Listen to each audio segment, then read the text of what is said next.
Hi, good morning and welcome. It's been a long weekend over here. We've been having a jolly good time. So, few things I wanted to pick up from the last video that I had done and get them onto the PPT.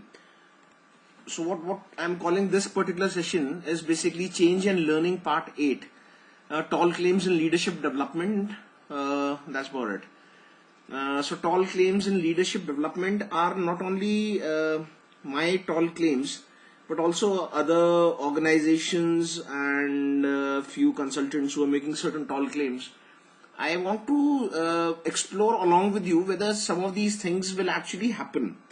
If you know some of these things will actually get done in a very practical manner, or is it just something academic that we are sharing with you, which probably won't get done. And I'm a little surprised. Somebody whom I didn't expect at all came and recommended me for something absolutely weird. So there is again some kind of self-exploration happening today. Okay, so there are a few points which I picked up from somewhere. Again, I have not I'm not saying that I have gone and written down these things, so you can probably Google them and you will find them written somewhere. I will not claim the source. But what I want to do is I want to take you through this real quick journey wherein you try and understand that some of these things are extremely practical. They have been done by many organizations, and there are a lot of examples that we can share with you. And once we share these examples with you, you should be in a position to go ahead and at least start thinking in that direction. If you do not think in that direction, I really can't say if you'll ever be able to implement any of these methodologies or say leadership development, L&D, OD, whatever it is that you want to call it. Okay. So firstly, build productive cohesive teams by managing the group as a whole while providing the individual attention and recognition team members require. Let's say you were to go ahead and build a productive team which is also cohesive. You manage the group as a whole, okay, understood, and while providing the individual attention and recognition team members require. So what they basically want the leader who will build this productive team to be is some kind of a superhuman being. You build a productive team, which means you'll be excellent with your, I had picked this up earlier in my earlier video, in your say hard skills. So what I'll do is I'll just go ahead and edit this PPT. So the hard skills which are there, which can be your functional skills, also called your functional skills. Now you should be absolutely queued up on that. In the sense, you should be wonderful at whatever you're doing functionally. Then only probably you will understand what building a productive team is, right? Because productivity doesn't necessarily get identified by just being a good leader, behaviorally, say being an emotionally intelligent leader. You might not know anything about productivity. You might be absolutely zero on productivity skills, and of course you can go and refer the Blake and Moulton grid. I might not spell this correctly right now, but I probably will not change it later also. I might not have the time. But anyways, if you understand what this is, it's extremely basic. So you can look at the grid, or you look at some of my other videos and you can have a look whichever way. What they are basically talking about is either focus on productivity or focus on people. So if you're somebody who's on the extreme right side with a focus on people and no focus on productivity, you will not be able to build a productive team. So that is one. I met a lot of people who claim that they are both left-minded or they use their left hemisphere as much as they use their right hemisphere, and thus they are extremely balanced leaders. Okay, so left hemisphere and right hemisphere of the brain. So they claim that they are extremely balanced leaders, and they are also analytical which is according to few theories, the left brain, and also creative or innovative, which is the right brain. Now firstly, people of this sort are usually just a figment of the imagination.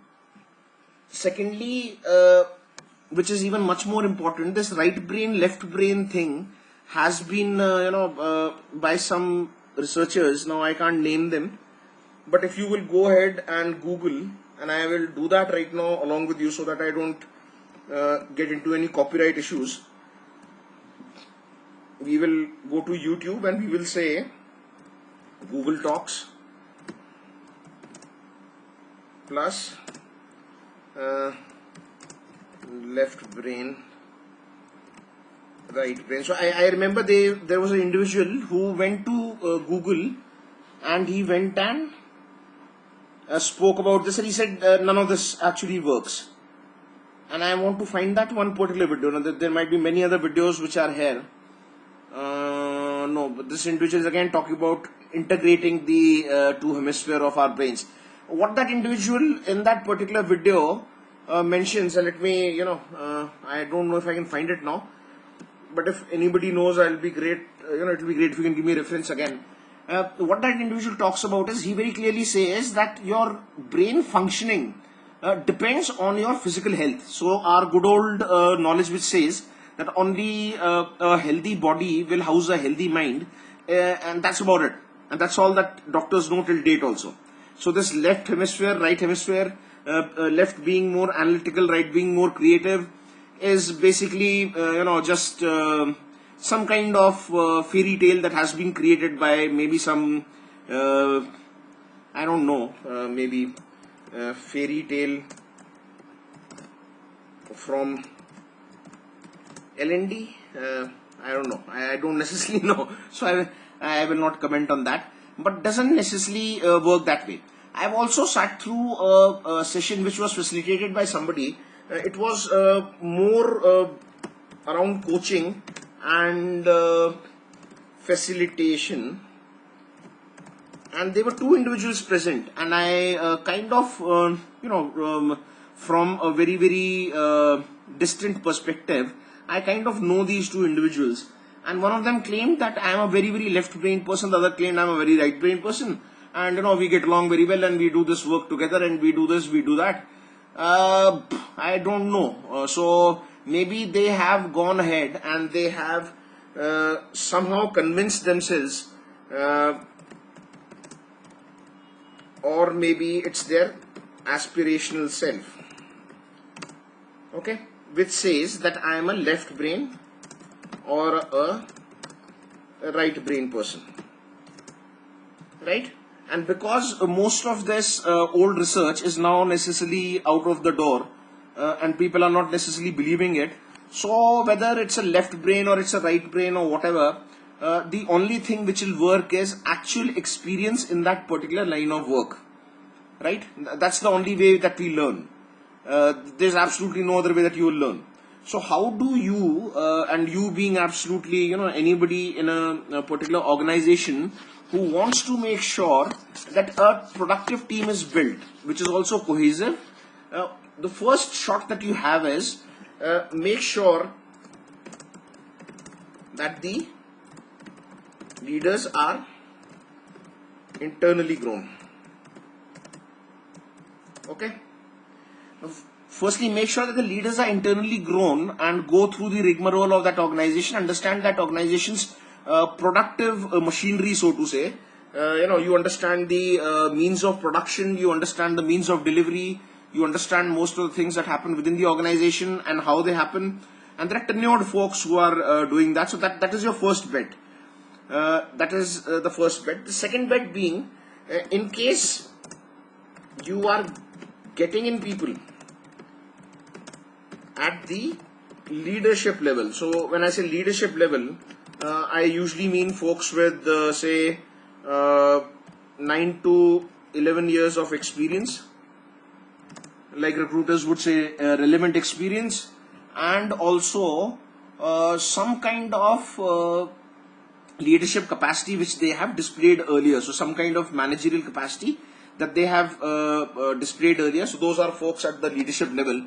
So in case you're getting people in at the leadership level who are not internally grown within that particular organization, then what you probably need to do is you either are expecting a major change, a major shake-up, or a cultural knee-jerk reaction. Sorry, I don't know. Where did this go? Okay, sorry. A cultural knee-jerk reaction.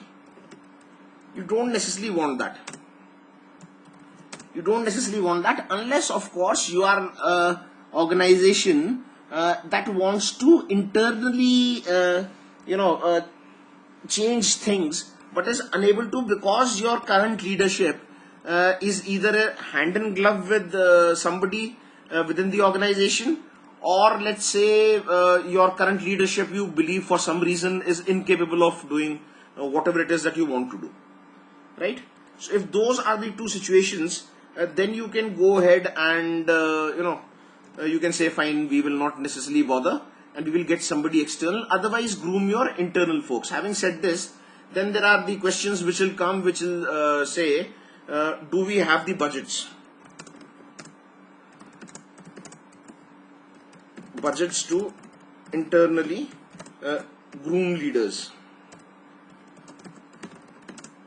What kind of budgets could be there? So say you have simple things like, say, a training team or an OD team,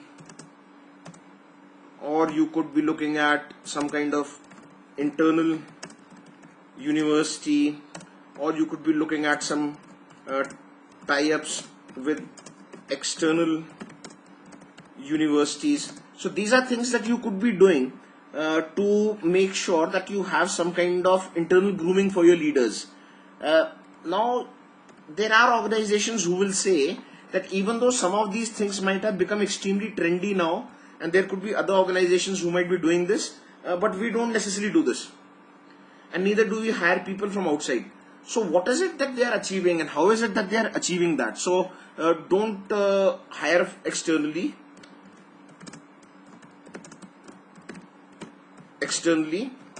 neither spend too much internally on trainings or on org development. Then what do you expect results to be over a period of time? So that will be slow and steady. Steady we really can't say, but slow for sure. There will be slow development of leadership in that particular organization. A very unchallenged environment. Let's say you have an environment which is unchallenged from the external world, and within that you are growing. So you'll be like growing in your own world, going at the own pace in that organization. How fast you will grow, you really can't say. Whether your leaders will develop or not, whether productive teams will happen, not happen. So again, very doubtful. So if you say you have to build a productive team, and then you also have to have a cohesive team. So productivity would come from some of these, focus on some of these very basic. Okay, let me highlight that again.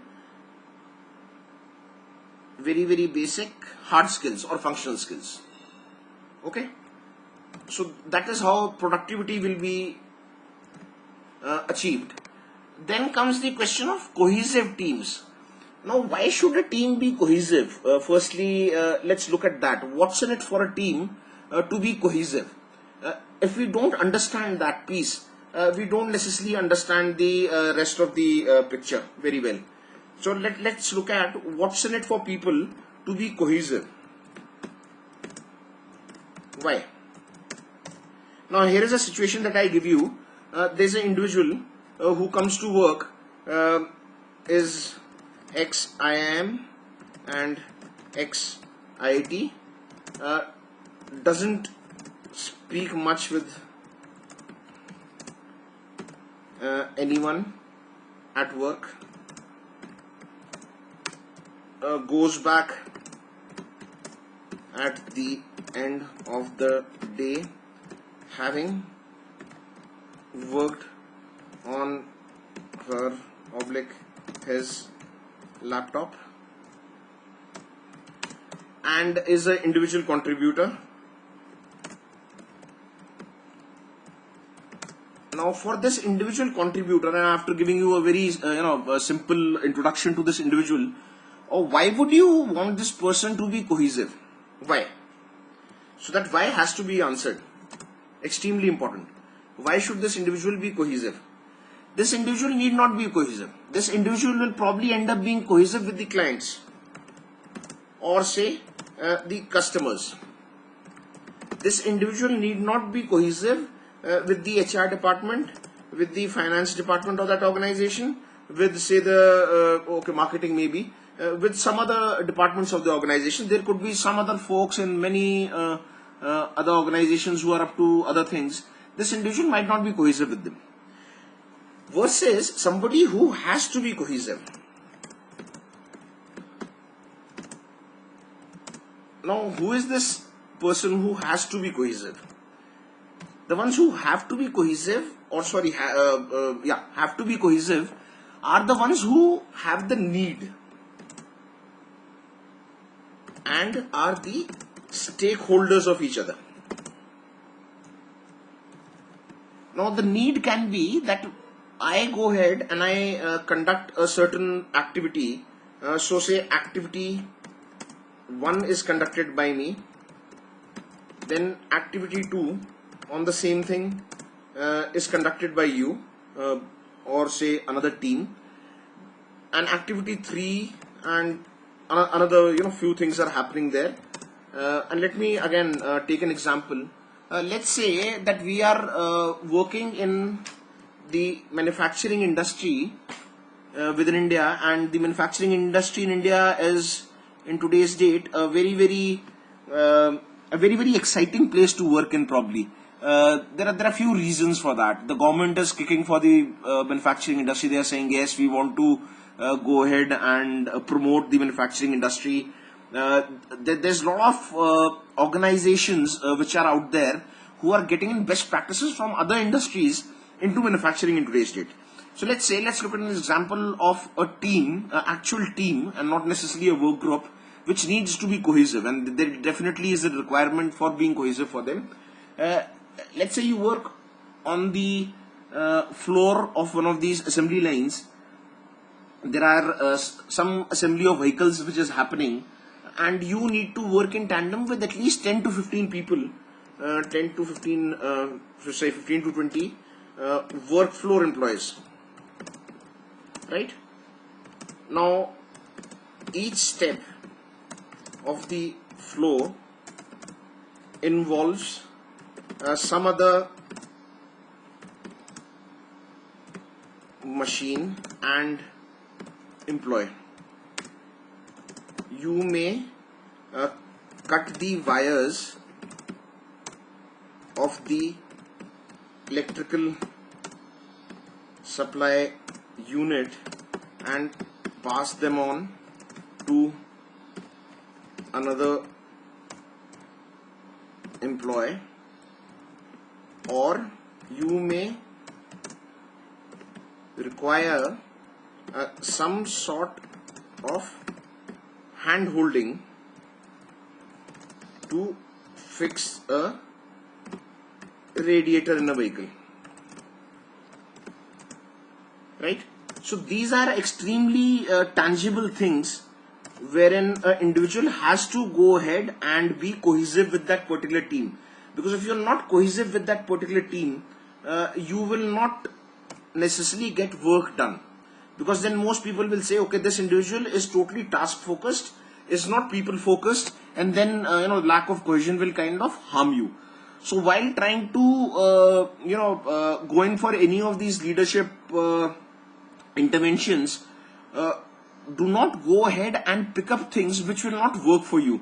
So what you need to always look at is what exactly is my challenge, and then go ahead from that. So okay, now coming back to this, you go build productivity within the team, you go build cohesiveness within the team if it is required. Otherwise, don't necessarily waste your time doing that.